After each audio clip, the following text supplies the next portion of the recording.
안녕하세요, 여러분. 오늘부터, 음, 일본 공인중개사 시험인 타켄시 시험을 한국어 버전으로 한번 준비해 볼까 하는 날로 테스팅으로 한번 해보겠습니다. 일단, 한국과 일본의 법은 거의 비슷하고요. 예, 그럼 어떻게 접근을 해야 되는가 한번 보면서 하려고 하는데, 예행 연습이니까 텍스트를 위주로 하려고 합니다. 그래서, 어, 어떻게 진행을 하면 좋을까 한번 예행 연습을 해보고 그 다음에 맞춰서 한번 해볼까 합니다. 일단 민법은 총칙, 물권, 채권, 가족법 이렇게 구분이 되어 있는데 법 조문이 한 1000개 이상이 돼가지고 상당히 분량이 많고, 예, 좀 어떤 걸 먼저 공부해야 되고 어떤 게 우선순위가 뭐가 뭔지를 잘 알 수가 없는 상황이 많은데, 예, 제가 실력은 좀 모자르시겠지만 음, 일단은 어떻게 접근해서 어떻게 하면 일본 타켄시 시험에 합격권선까지 보더라인까지는 가지 않을까라는 생각을 해봅니다. 저는 현재 일본 그 공인중개사인 타크치 다테모노 도리키 시 일명 타켄시 연어를 갖고 있고요. 그거 있다고 해가지고 돈을 많이 벌거나 뭐 영업에 프로거나 그런 건 아니고 현재 부동산 일은 하고 있습니다. 예전에도 다양한 일을 했지만 현재 일을 하고 있고, 그리고 어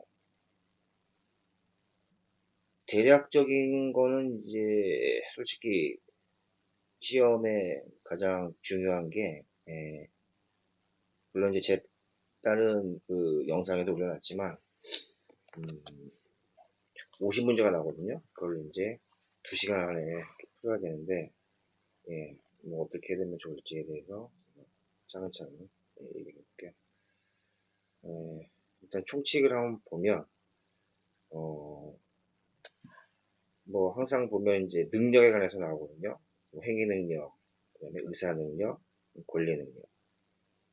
이 말을 이제 풀면 당연한 말인데, 이거를 법적으로 접근을 하게 될 때는 참 당연한 말이지만 어렵게 느껴지고, 그리고 말을 많이 꼬아놓는 경향이 있거든요. 그래서 그런 것들을 어떻게 쉽게 알 수 있냐, 접근해 가냐, 그런 것들에 대한 강의를 하려 합니다. 그래서 나름대로 이제 행정서사 공부 준비 중인데, 어차피 저도 복습하는 차원에서 민법은 접목이 되고 다른 것도 있지만 일단은 어느 정도 좀 알아야지 좀 가르칠 거 아닌가. 예. 원래는 이제 행정서사를 까고 그 다음에 가르치면 어떻게 했는데, 그 시험이 좀 어려워서 언제 될지 모르는 상황인데 일단 한번 예, 당분간은 민법에 대해서 한번 해볼까 하고요. 예. 총칙은 이제 말 그대로 민법을 총망라하는 기본적인 법칙, 룰 그런 거죠. 그래서 일상생활에 부동산 거래를 하거나 무슨 시계를 팔거나 사거나 이것은 다치거나 그럴 때 불법 행위에 대해서 어떻게 손해배상을 청구하며 이렇게 나눠지게 되겠죠. 일단 교과서가 이게 잠깐 보자면 민법의 공통 룰이고, 가장 중요한 게 계약이 유효한가 무효한가가 중요하죠. 예를 들면 이제 여러분들이 갖고 있는 시계를 팔고 싶다고 생각할 적에 사는 사람 매주와 그럴 땐 여러분 이제 매주가 되는 거죠. 파는 사람이니까. 반대는 이제 사는 사람이 되고. 예. 그래서 이제 여기 주 보면 이제 우리누시, 예, 이제 파는 사람이거든요. 그러면 이제 여기 사는 사람이 있잖아요. 가이누시. 이 한자는 의미를 아는데 주력을 하시면 돼요. 뭐 이게 일본어 뭐 1, 2급 테스트 하는 것도 아니기 때문에. 근데 익숙한 글자라 보시면 알거든요. 그러면 이 시계를 판단 말이에요. 이 사람한테.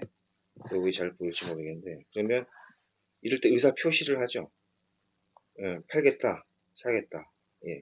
그게 바로 의사 표시입니다. 얼마에 사겠다, 팔겠다. 뭐 그건 이제 계약이 되는 거고.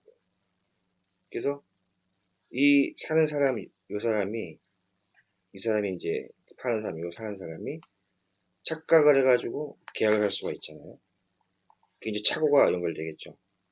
그러니까 예를 들어서 이 시계는 비싼 시계가 아니에요. 그냥 일반적인 싸구려 시계인데 딱 봐서 이 사람은 되게 비싸 보여가지고 비싼 시계구나 라고 착오를 해서 살 수도 있는 것이고, 그 다음에 여기 이제 또 다른 이자는 이제 뭐냐면 음,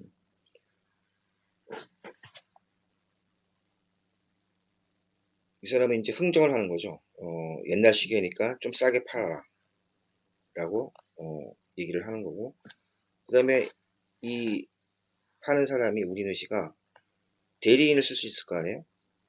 그러니까 자기를 대신해서 이걸 팔아라 라고 이제 이렇게 할 수도 있는 거죠. 그러면 이 사람이 대리로 해가지고 그 다음에 법률 관계가 또 파생이 되겠죠.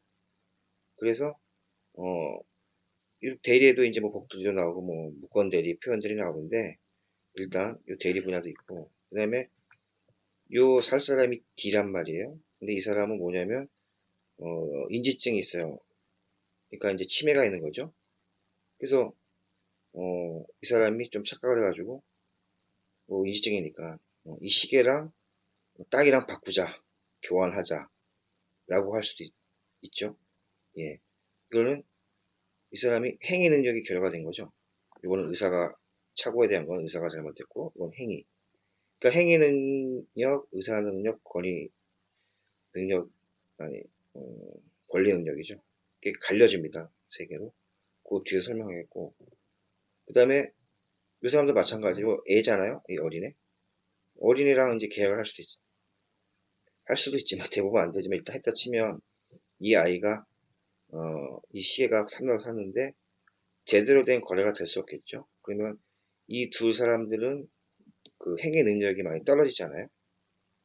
이 사람은 그 의사 능력도 없는 데다가 어, 인지증을 갖고 있는 그런 사람이고, 이 애는 제대로 자기의 행위에 대한 능력이 없는 그런 어린애이기 때문에 이 둘과의 거래는 어떤 하자가 있을 수밖에 없겠죠.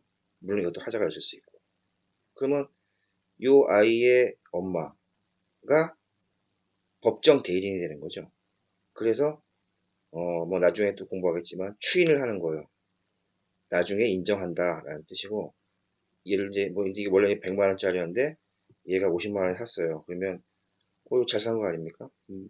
인정하면은 추인해서 이 계약이 유효가 되는 건데, 이게 예를 들어서 10만 원짜리인데 50만 원에 샀어요. 물론 사지는 못하겠지만 그런 계약을 했다라고 하면 말도 안 되는 계약이죠.